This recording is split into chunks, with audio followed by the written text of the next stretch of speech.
घटिया औरत हमेशा घटिया ही रहती है। ये तैयार होके कहाँ जा रही थी? पार्टी पे? 24 घंटे तो ठहर जाती। मैं तुम्हारे मुंह नहीं लगना चाहती। अपने खानदानी होने का ढिंढोरा पीटती हो। बू आ रही है शराब की तुम्हारे मुंह से।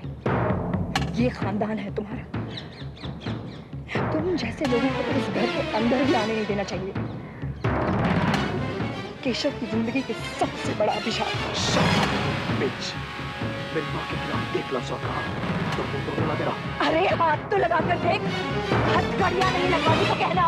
तुम दोनों की अब सूरत भी नहीं देखना चाहती मैं। इसकी जरूरत नहीं पड़ेगी। 24 घंटे की मोहलत देता हूं मैं तुझे। सारा सामान बांध दे और निकल जा घर वाले स्टेशन से। तेरी कोई ऐसी चीज नहीं रहनी चाहिए जिसमें तेरी जिंदगी की साफ फोटो हो। अरे अंकल, ये मल्होत्रा खानदान क्या सब मल्होत्रा है, लेकिन तू मल्होत्रा नहीं। तेरा नाटक खत्म हो गया औरत, तू तो खुद खत्म हो गई। चल निकल जा यहाँ से। ये कैसे हो सकता है? तुम्हारी हिम्मत कैसे हुई ऐसा करने की? जो पैसा केशव मेरे लिए छोड़ गया वो मेरा है। मेरे बच्चों के नाम बैंक अकाउंट्स हैं और उन्हें ऑपरेट करने से मुझे कौन रोक सकता है? कैसे रोक सकता है?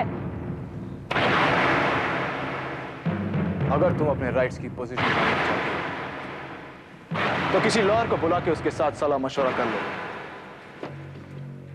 क्योंकि हमारे हिसाब से केशव मल्होत्रा का कुछ भी तुम्हारा नहीं है, सिवाय इन कपड़ों के जो तुम पहने हुए हो। मेरे पास मेरे नाम के शेयर्स हैं, मेरे बच्चों के नाम शेयर्स हैं, मेरा अपना इनकम है।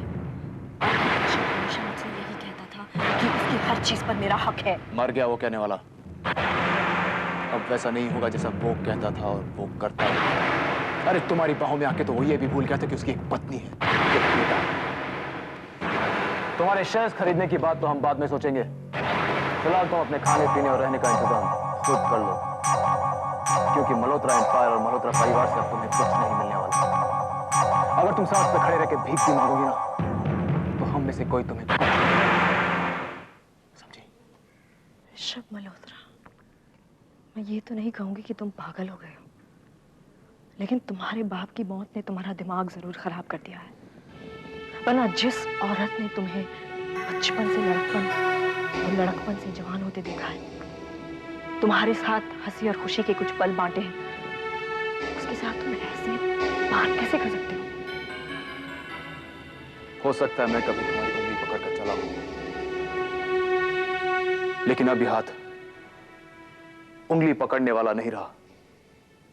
मल्होत्रा खानदान की तरफ उठने वाली हर एक उंगली को तोड़ने वाला बन गया है।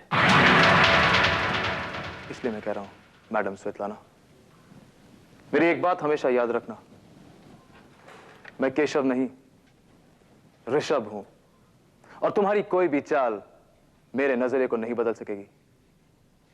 इसलिए मल्होत्रा खानदान के साथ समझौता कर लो, क्योंकि लड़ने वाले किसी को भी मैं जीतने नहीं दूंगा। ठीक है, एक बात याद रखो ऋषभ, अंजाम जो भी हो, लड़ाई का ऐलान और शुरुआत तुमने की है। Subscribe to watch full episode on Classic Indian TV serials.